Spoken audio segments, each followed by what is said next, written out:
Hello and welcome to Europhoria, the podcast all about the great glam and garish from Eurovision past. My name is Roland Boddenham, and as ever I am joined by my co-host who I was out with the other night, and I asked her, are you drinking gin all night tonight? And she said, sure, it's the spirit of the night. It's Isabel Schillman. Oh no. Oh, that was abysmal.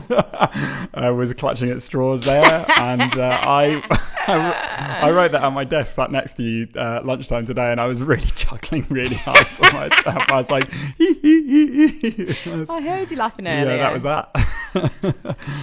How are you doing, Isabel? Yeah, I'm all right, mate. Yeah. Slightly less tired than last week. Yeah, last week we got a bit hysterical, insane. didn't we? But I think it worked out really well. Oh no, people seem to enjoy it. But, really into the hysterics. Yeah. It's like being in the Big Brother house and watching Jack D have a breakdown, or whoever else it was. Vanessa Feltz. Albie Feltz. Oh yeah, that was the best one, wasn't it? Yeah. So we're going to crack straight in. We've got actually quite a jam-packed episode today. Oh, great. So I'm going to start with our usual way of starting. Oh, yeah. I'm quite excited today because I'm going to ask you as well, would you like a glass of, or half a bottle of Chardonnay from England? An English Chardonnay? An English Chardonnay. Don't trust it. It's from Tenterden, which is Where? Tenterden, which is from Kent, just a few miles away from where I grew bloody up. Hell. Kent. Don't roll your eyes yet. Kent is very good Tenterden. at making wines. Tenterden. What have you been up to, Isabel? Listen, that. Just chill out. What am I telling It's you? very private. I'm not going to share anything. No, Bloody hell. what have I been doing? Not really, since No. last week. No, chilled one. It was my mate Claude's birthday this week. He turned 30. Happy birthday, Oh, Claude. happy birthday, I don't Claude. think he listens to the podcast. It's fine. We'll But put his boyfriend does. it out into the universe, and Yeah, that's exactly. fine. It'll Some get good to him love out somehow. there. I think great. we needed a fairly chilled one after last week, and I think we Yeah, both I had slept one. a lot this weekend. I really cleaned my flat. Like, Oh, good. really fucking demolished, like, all the dirt. All right, let's do this. You ready? Oh, lovely pop. Good. If there's anything Yeah. anything the Kent people do well, it's a good old pop. Let's have a listen and see how this goes. A disappointing glug. Was But it? there was a lovely kind of... Like, ling, ling, ling, ling, ling, ling. Yeah. All right, let's cheers. Cheers. See how it is. That's quite nice. It's quite drinkable. Not a fan? Yeah. You're just doubting it because it's from the south. I think maybe I don't like a Chardonnay. Yeah, no, me I'm neither. still not quite smart enough to know which wines I like, but I've recently started grasping onto it. Yeah. And going like, oh no, you did like that thing, but then I forget a week later. I think Chardonnay is a fairly common one that people turn their nose up at. There was one other Kentish one, but it was a screw top. So I went for the cork and the lesser tasting one. Let's move on, Isabel. Great. So let's move on to the news. There's not that much in the... You didn't do the thing. Oh my God. Do a Let's move on bloody to the jingle. news. Eurovision news. Sorry. So there's not too Amateurs. much in Amateur the, hour this is, in the mate. way of news. We're just going to blast through Slavko. Slavko was on the X Factor. It was, wasn't he? Did you watch it? That was a while ago, no? No, he was on it this week. Was it only this week? Oh, it was just filmed a while ago. No, so he was on the earlier rounds a couple of weeks back. Are they on live stuff now? He's on, not like the live rounds on live TV, but in front of an audience. They do behind closed doors audition. Yeah. Then they get through to the big audiences, and then they get through to the live stages. So he is, and this doesn't. So he is. He made it through to the 6-chair challenge, which It's horrible. horrible, right? Horrible. It's horrible. So that's as far as he's got, and we don't know how much farther he gets. He had an amazing audition. He whipped his hair so much that it came flying off halfway through the audition. It was quite a sight to see. It didn't slow him down. He was whipping and gyrating all over the stage, and Nicole Scherzinger bloody loves him. Of course she does. Of course she does. So he's done very well. We're very proud of our boy Slavko. Lovely stuff. Yeah. So we're going to move straight on to some any other business. Okay. We got some emails, Isabel. Get all the emails. I know, right? It's a weird pattern. I'm just the best at doing them. I think it's actually that people are just more inspired after my podcast than they are after yours. Maybe. Well, we'll see. Hang on. We'll see what the people have to say. So our first email this week comes from the good doctor from Down Under, Reggie. Reggie says, Eurovision in October, kind of like Christmas in July. Reggie says, hi guys, so it was my birthday last week and I decided to have a Eurovision themed party. Oh, I'm jealous, mate. It was fun. We had a couple of Alexander Rybaks, an epic sax guy, Verka, Salvador, a Polish girl, Ireland's balloon boy from this year, a Romanian vampire, Ukrainian streaker wearing Australian flag, some people in Pride paraphernalia, and then those lame people who didn't dress up at all. Yeah. I still love them for coming. Oh. I was dressed up as Frida from ABBA in their famous cat dresses. Oh my God, the cat dresses is so good. Unfortunately, I didn't have someone to be my Agneta. So, Isabel, if the time ever comes, will you be my Agneta to my Frida? Those are the words I have been waiting my entire life for someone to say to me, Reggie. You had me at ABBA. Of course.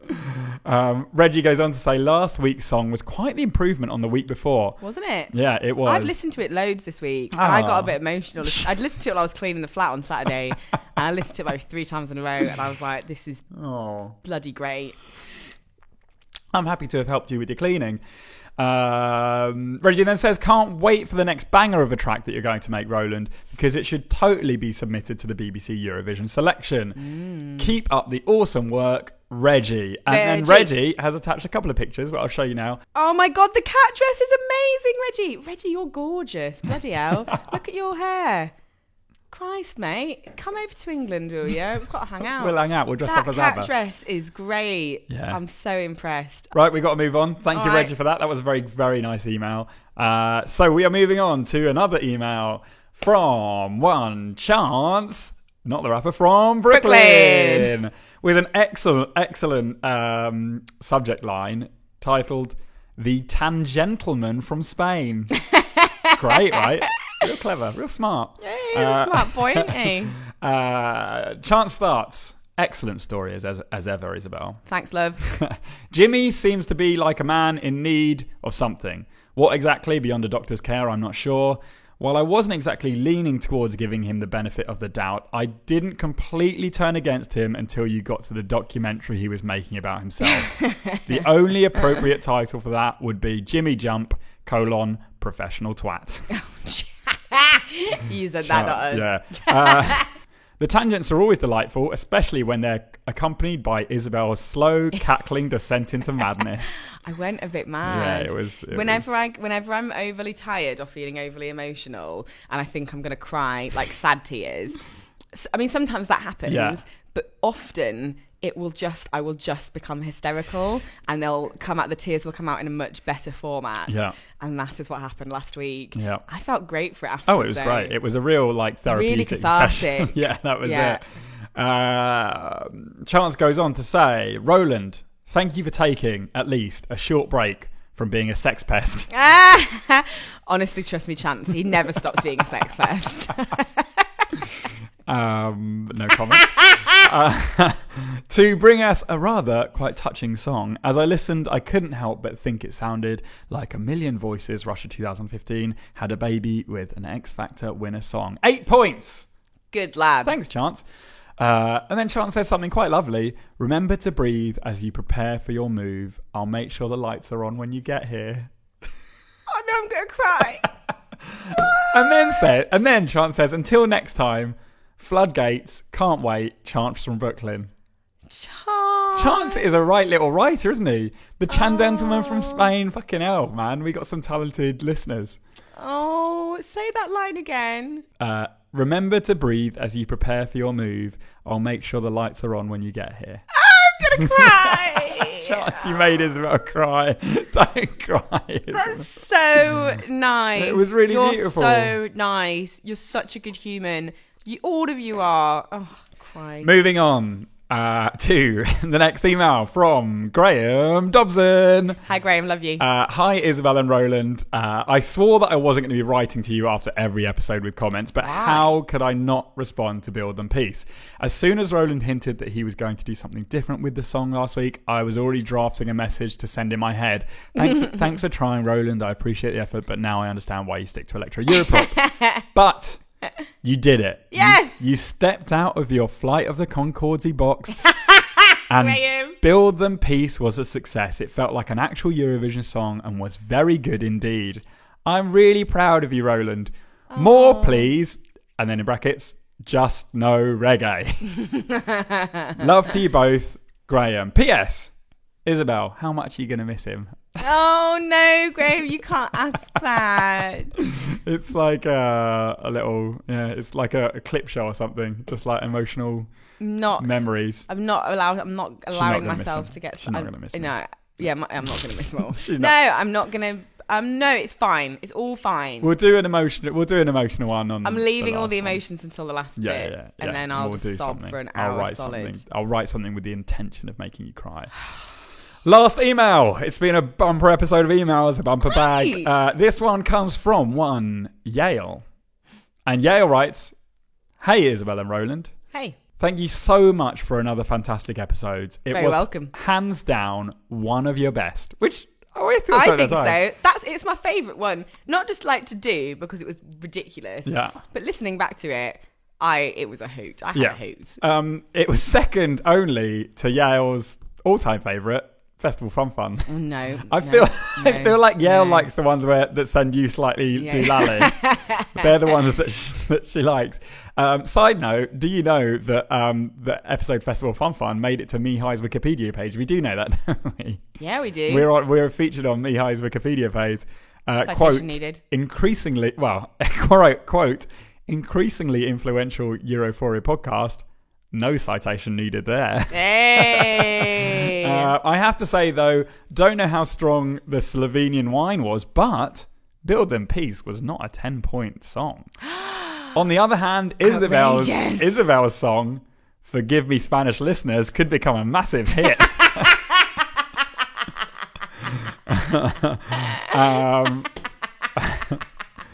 Roland, I'm still a big fan of your work, so that's fine. You please both of us. No, I'm standing by my 10 points. I really like it. That's fine. Each to their own. Sending love from the Middle East, Yale, Asia. Love you, Yale. Thanks for that, love. What a great. What was my song? Sorry for the Spanish listeners. Oh, you've murdered it, mate. Kill my song. Oh God, it was beautiful and composed. It. And now it's destroyed. I liked my other one. I did when I was listening to it. I went out to the shops, and it got to the point. I was walking down the street, and it got to the point where I went, "You have a song, and I have ears," and I laughed out loud in the street at that. That was on the real moment of sort of like tipping that was on point. The cusp. Yeah. That might have pushed me over. Yeah, I think that was good. That was good. Yeah, great. That was a long old Got episode a to story. edit. I have a story. I've got a happy story. This is the third in your trilogy. My masterpiece trilogy of ex-Eurovision people who have gone on to be involved in politics. Great. So we've had so far, Isabel, we've discussed the marvellous Domenico Modugno, who not only had one of the most successful Eurovision songs commercially, but also made sweeping changes to the condition of mental health institutions across Italy. Mega babe. We then discussed Dana and the impact her success had on the conflict between Northern Ireland and the Republic of Ireland. And we also looked at some of her shittier political decisions made later on in her life. Mega twat. Mega twat. This week, we are going to be talking about someone who has been given many honours over the years. Just some of them include Top 10 Most Influential Woman of 2013, International Woman of Courage 2013. She's been dubbed the true heroine of Ukraine, Kiev's Queen of the Night, and has even been compared to Joan of Arc. Wow. Yeah. I don't know how we haven't done this one earlier, but I'm very happy that we're doing it now. Before we find out who that person is it me? It's not you. I don't know. 2013 might have been a big year for you. I didn't know you at the time. But really strong. Really strong year. Yeah. I don't know what you were doing in Ukraine, but fine. Neither do I. No, you forgot. It's all a blur. Yeah. Before we find out how one person can gain so many different honours, I want to take us back to 2004. To Istanbul and to Turkey, where on the night of May 15th, the Eurovision Song Contest was in full swing. It was a year where the United Kingdom sent the distinctly mediocre and forgettable James Fox with the song Hold On To Our Love. I don't remember that. I think that's the most we will ever talk about James Fox on this podcast. So we'll just move on. Also performing on that night was one Ruslana. Now we've already Ruslana. Okay. Okay. So, I'm excited about this. Yes.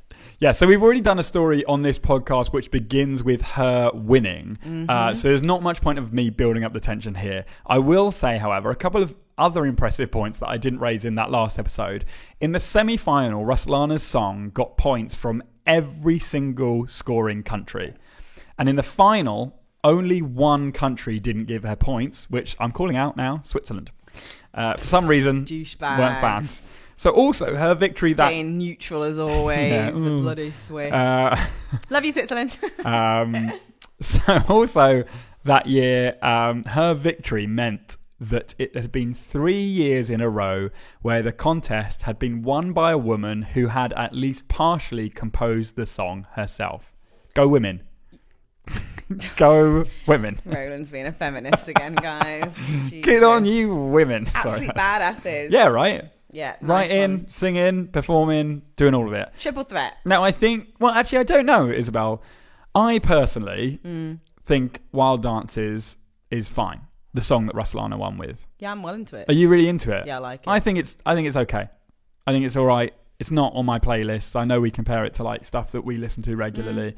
For me, it wasn't like a highlight best winner of winners. But that's fine. It's a fine song for me. Like, it's got a lot of drumming in it. She does a good job with singing. Normally we'd have a listen to the song that she won with. However, I think there's a performance that she did for the opening song of the following year's Eurovision that I think gives a much better representation of her personality, her grit, her feistiness. This is her performing her new single at the time called Heart on Fire.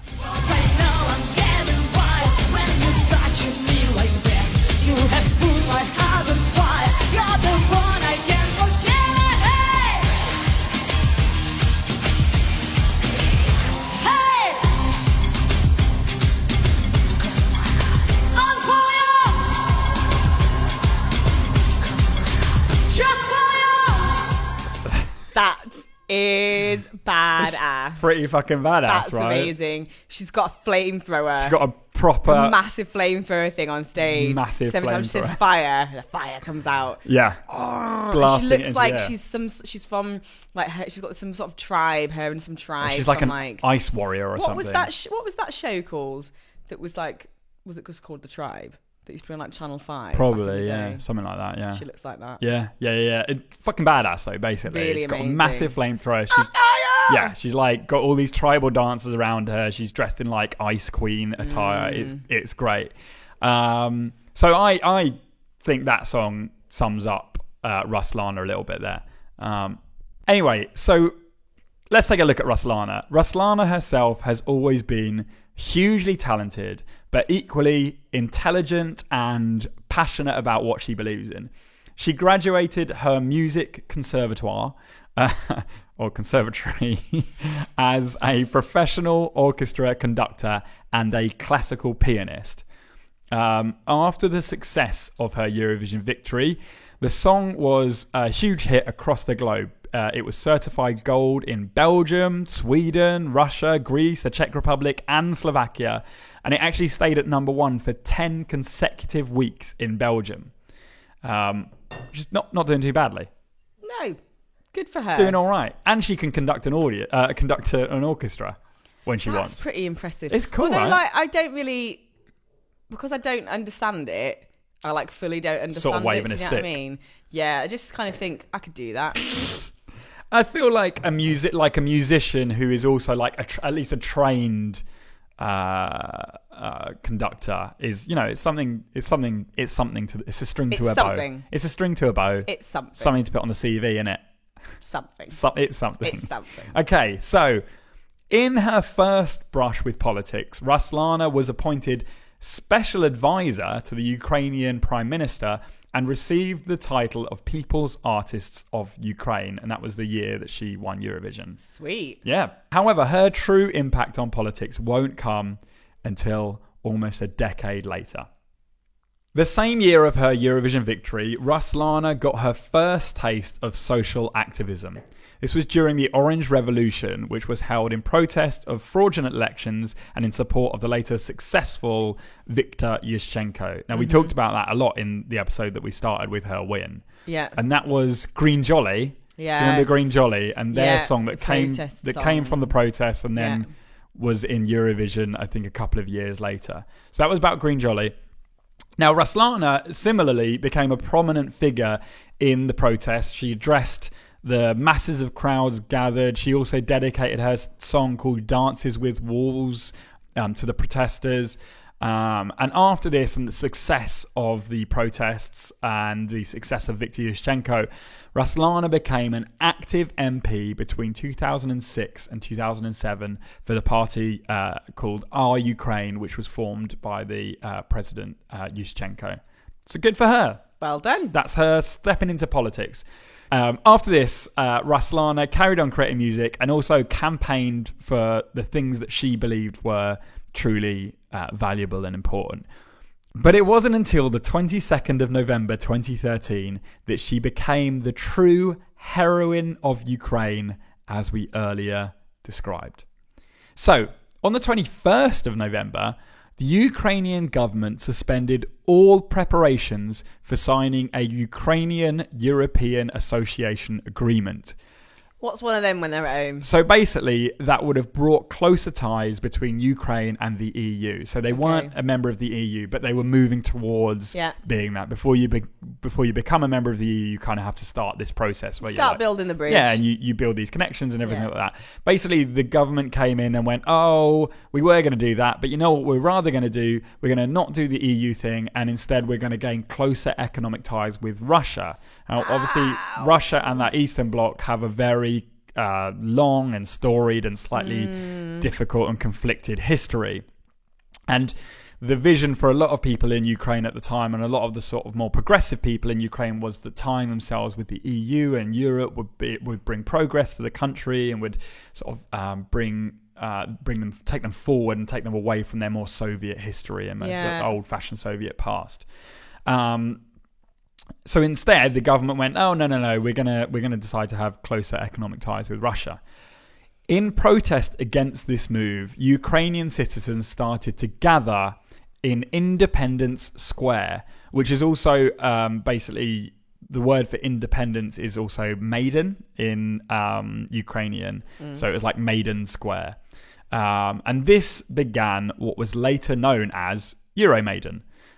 Which was also dubbed the largest ever pro-European rally in history. Ooh. I know, right? It feels like we should have one of those right now. It's a bit late for that.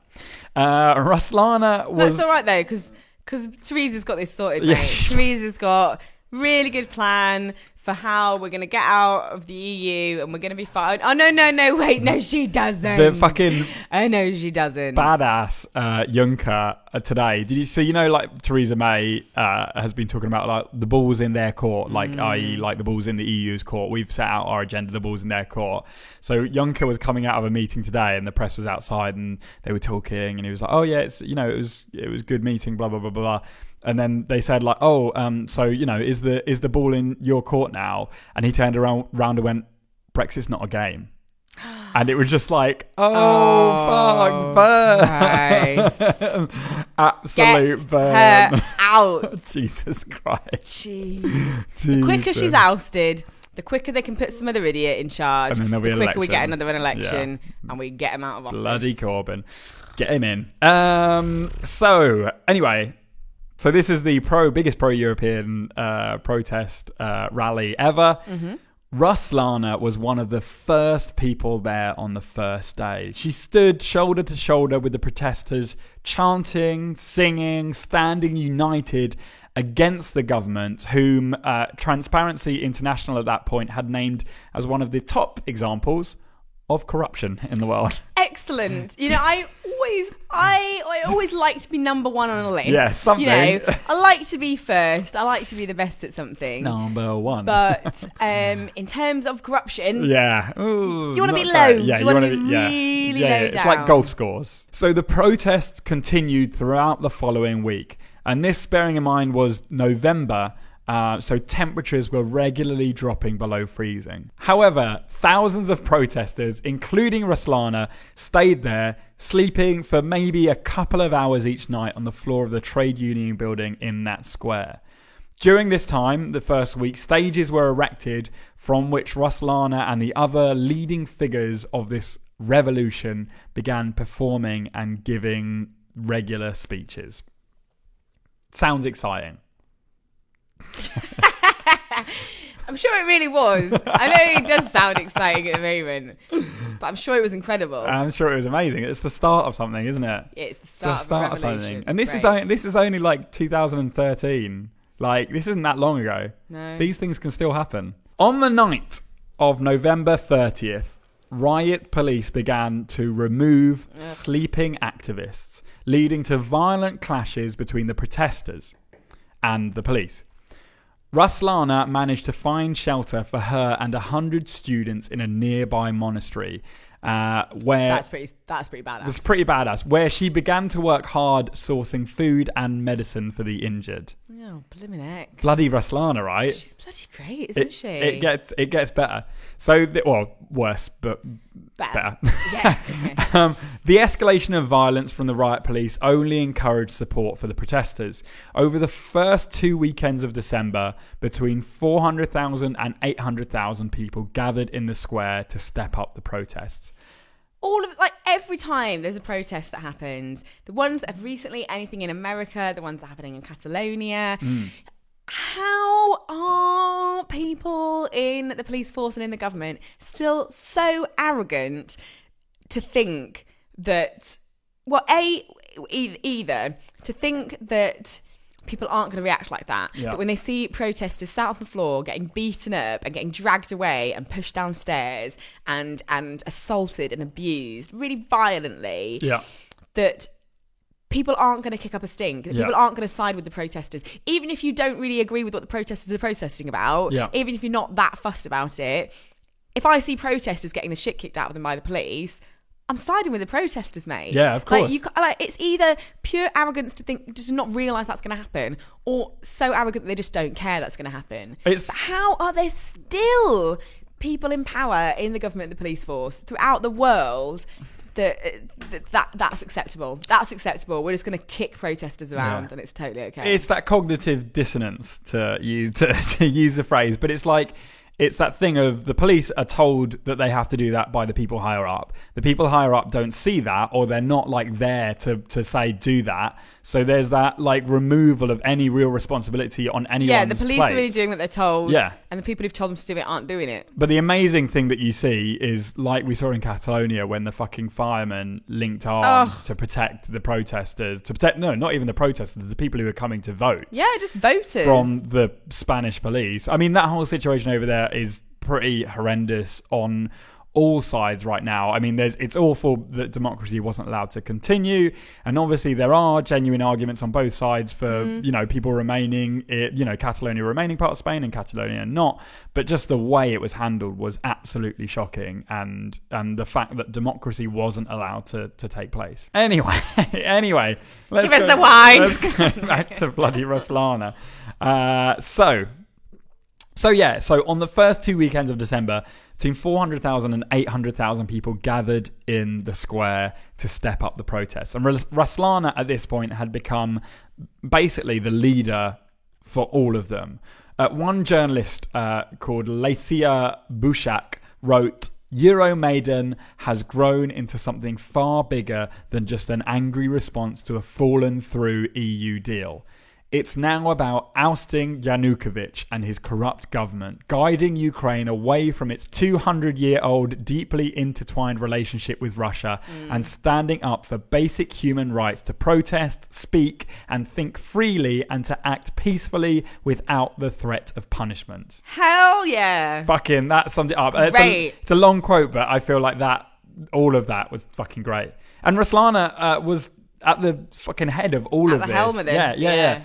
Ruslana was at one point on stage for up to 10 hours each night, performing with other famous singers and reading speeches to encourage and motivate the crowds.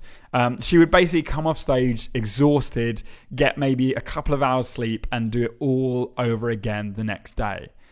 At this point, the protesters had built massive barricades around the square made of scrap wood and metal, and then basically fortified it with snow and ice, because at this point it was so cold that they're basically able to create like an ice fortress in the square for them. There's pictures online. It's fucking amazing. It is like absolutely freezing. Ruslana's still there in like Ugg boots, tight jeans, and like a cool like leather jacket or whatever. Like, she's still fucking performing, but it is like pretty remarkable. So they basically had taken complete control of this square at this point. That was until, however, the 10th of December. It was 3 a.m. and there was another push from the Government Interior Ministry units, basically like the SWAT military police. Ooh. They snuck in from all sides and basically began overpowering large numbers of the protesters and removing them. They pushed further and further in, and it was beginning to look hopeless for the protesters. The few hundred protesters remaining gathered right in the centre of the square in a tight group. And it was then that Ruslana's voice burst out over the speaker, chanting, "Maiden exists, this is a peaceful protest." Oh. The remaining people in the square repeated the chant back, uniting themselves against the oncoming tide of riot police. Someone from the crowd shouted, "Ruslana, spivai," and spivai means sing. Ruslana took the microphone on the stage and began singing the Ukrainian national anthem. She sung the words, "Souls and bodies will lay down, all for our freedom." Over the following hour, having heard about the sneak attack from the police, more protesters began to fill the square, all being directed from Ruslana on the stage. With the clashes becoming more and more violent, the leaders of the protests called for all the women and children to join Ruslana on the stage and the men to form life walls around the perimeter of the square. New activists kept arriving, and they ran to join the protesters, pushing the riot police back away from the stage. As Ruslana continued the performance of Our Life, singing, chanting, and encouraging the activists in a peaceful protest. After 10 hours, the police were pushed out and retreated. Oh my God! Oh my God! This is so good! It's fucking amazing, right? There should be films made about every single one of the stories on this podcast. This is a goddamn movie. There should be fucking movies. It's a series just called... Jon is exec producer, obviously. It's just called Isn't Eurovision Great? And like part 1, part 2, part 3. Yeah. And it's like the most amazing people from Eurovision stories. Anyway, Ruslana stayed in that square for around, and it's reported, around 100 days and 100 nights. Shut up. Performing almost every single night to keep the spirits up for the activists in like the coldest like months of the year. She's amazing. Fancy the fuck out of her. But I like completely fell in love with her. I mean, she's beautiful. Yeah. And she's like great, and she's a great singer. I just like, she's... Oh my God. I will compare every woman who I date from now on to Ruslana, and none of them will be able to contend. No. There's actually amazing articles. The Daily Beast, I got quite a lot of my information from this from an article by the Daily Beast where they went out and interviewed her during this whole thing going on. And they gave amazing insight into like how she would like go to the trade union building and have like a team around her who would like do her makeup and like make sure she looked like ready to perform for these people. She would be exhausted, she would be exhausted, and she would be talking to them about like what she was going to talk about that night and everything. It wasn't just makeup artists, it was like, you know, politicians, and it was like philosophers, and it was activists and everything surrounding her, and she was right at the fucking center. It's fucking amazing. I loved reading about this so much. So after that 100-day period, Ruslana finally left the square, but she did it to meet with politicians from around the world and gather global support for the cause.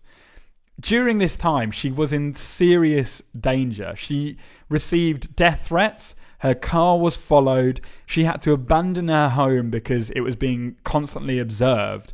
And when she was on stage at the Independence Square, snipers were basically aimed at her constantly. She was constantly under sniper aim. That's enough to drive you mad. I know, and it's like she did that, but she did it regardless. So all of this paid off, though. In late February 2014, President Yanukovych fled the country. The protesters gained control of the presidential administration. The elections for a new president were held on May 24th of that year, which just so happened to be Ruslana's birthday. Oh, lovely little gift for her. The day before, Ruslana organised a global joint prayer involving 1 million people around the world, and Ruslana read the prayer for Ukraine, for peace, and for quiet. Oh. In that same year, Ruslana was honoured with the International Woman of Courage Award, which was handed to her by First Lady Michelle Obama at the World Summit in New York. Absolute badass. And I mean, she carries on going, and she exists now as like one of the most. I genuinely believe like one of the most impressive women I've come across. Completely in love with her. She's fucking amazing. I want to be a woman of courage. I know. Meet Michelle Obama. Well, no, I don't even mind. I mean, yes. Yeah. I don't even mind that. A woman of courage. That's such, as a woman, that's such a beautiful phrase and a beautiful position to anoint onto someone. A woman of courage. Because that's a huge thing that a lot of women around the world get beaten, and you know, whether it's emotionally or physically or mentally or just throughout their lives get beaten out of them, is the courage to do something, to do whatever it is they want to do, to have that courage to be that woman that stood there for as long as she did and fought through as much as she did the emotional turmoil, the loss of her life around her, to be willing to just stand up for this one thing that she knew was right. That's amazing. Woman of courage. I love it. She's like the most amazing woman. I'm in love. I'm in love. She's I fight for her. I fight for her. Incredible. But there you go. Jesus. That was a bloody good one, mate. I am always surprised when you get one like that you're like, How did I not know this? We've been doing this for nearly a year now, and we haven't done the one where Ruslana single-handedly fends off like 1,000 police. It's amazing. Absolutely amazing. Oh, woman of courage. Woman of courage.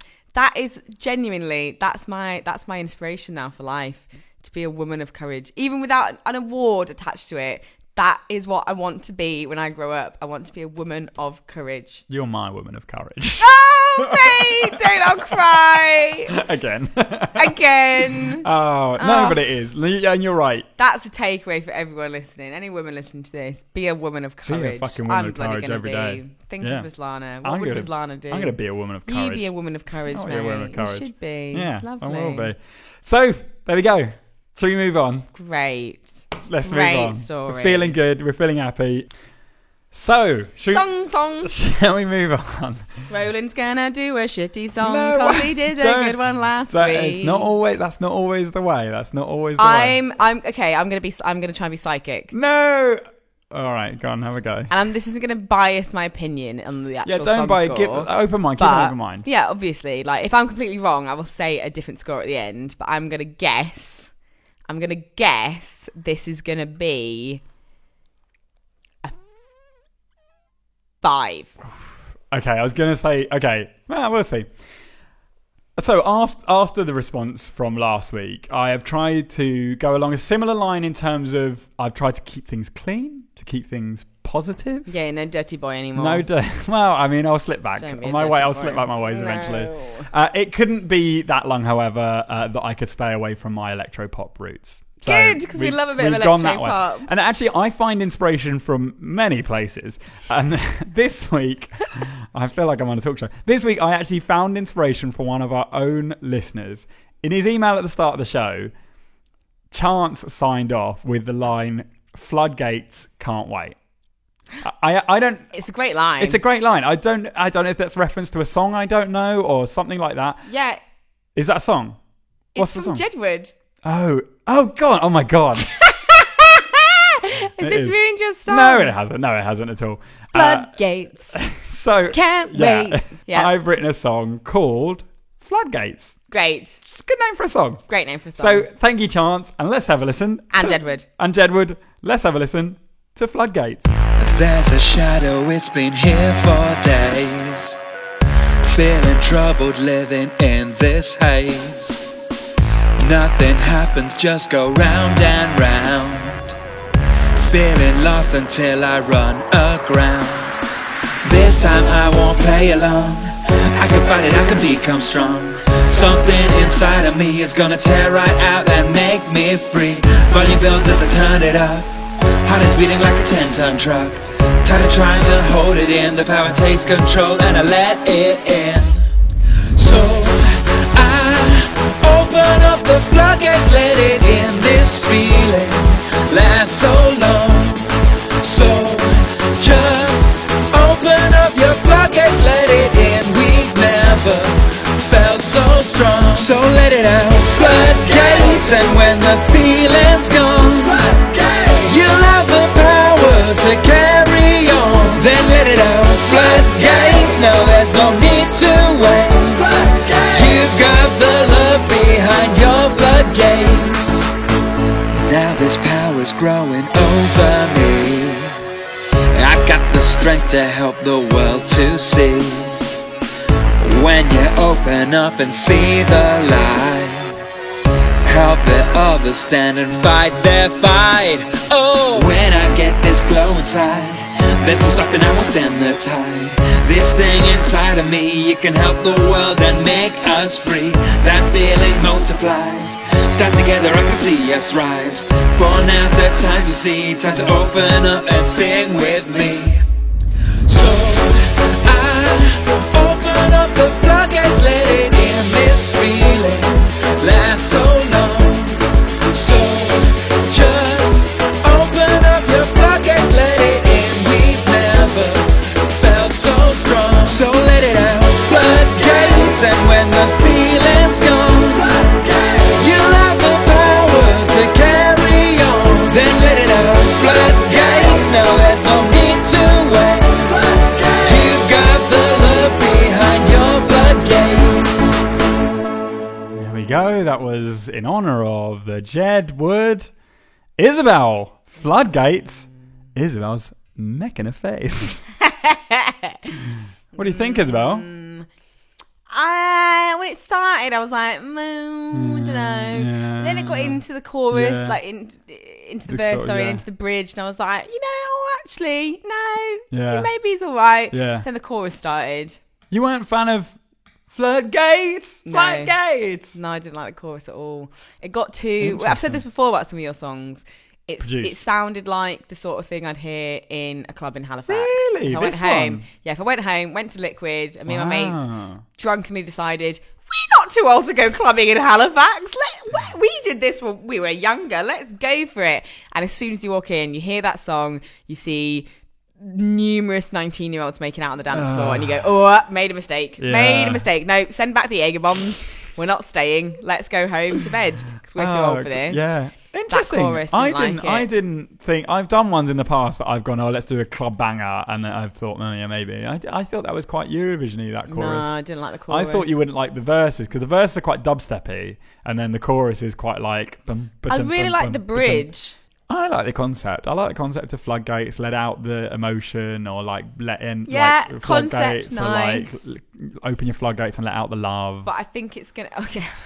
Floodgates sounds I didn't do it in a I could have done it in a sexy way. I just got it in my I avoided the sex. sexy thing. I avoided the sexy thing. Open your floodgates, love. Floodgates, love. Let's have a go. Oh, floodgates. That's you. That was all you. My who's a sex person now? No, I know, but you're the one who brought it up. I didn't bring it up in any way. It was all nice and innocent. I mean, that's fine. I think people might disagree with you on this one. I think they won't. I think they'll agree that it's not bad. It's not bad. But it's not good. So are you... let's see. It's distinctively mediocre. Is your prediction correct? What score would you give Floodgates? Yeah, I'm sorry, mate. It's a 5. I'm okay with that. I'm alright with that. We can't have a 10 every week. We can't have a no. Last week's, I'm literally going to listen to it on my way home tonight. Last week's, because it was so goddamn good, and I was so goddamn proud of you for making a beautiful song. This week, no, it's fine. It's a generic I'll forget it by tomorrow afternoon. Yeah, floodgates. Let's end the podcast, Isabel, in the same way we end every podcast this season, with the question, Isabel, it's 2023, and Daddy Jon's vision of a global Eurovision has come to fruition. It's time for the first global contest. The rules are, Europe can choose one former winner and one former winning song to sing, but it cannot be the same singer as it was the song that won. Which song do you choose, and which singer do you choose to sing to compete for Europe in the World Eurovision Song Contest, Isabel? Okay. So. Okay. I mean, you're thinking about big Eurovision, you're thinking about who could win, you're thinking about a song that could win, you're thinking about an iconic act. Obviously, your go-to is ABBA. ABBA is one of the greatest bands in the entire world. Quite old though now. Quite old now though. Waterloo is still one of the greatest pop records ever made though. Interesting. Really into it. But I'm not going down that avenue. Okay. That's my first thought. Yeah. ABBA, obviously. No. Not even an ABBA song? No. Okay, We're interesting. not doing ABBA or Waterloo. Okay, all right. Okay, dropped, cut. Now, I'm going I think actually second to ABBA, the most iconic Eurovision act ever would be, let's see if we agree on this, second to ABBA, Roland. Yeah. Who would be your most iconic Eurovision winner ever? Are you talking a song or act? Performer. It would be Dana International. Correct. Obviously. We're going Dana. So Dana's going to perform. Dana's performing. And what song is Dana performing? Dana is performing what is to me the greatest and most iconic second to ABBA Eurovision song ever, which is Euphoria. Dana International performing Euphoria. How incredible would that be? Oh my God, I'd cry. If that could actually happen in real life, I would never stop crying with happiness.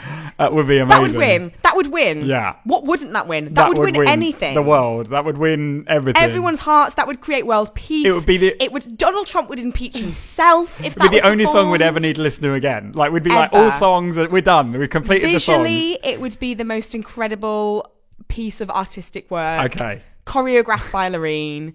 Styled by Dana herself. God. Yeah. Dana International performing Euphoria. Genius. Boom, I've done. won. On that note, drop the mic. Done it. We will see you again next week. Thank you for listening.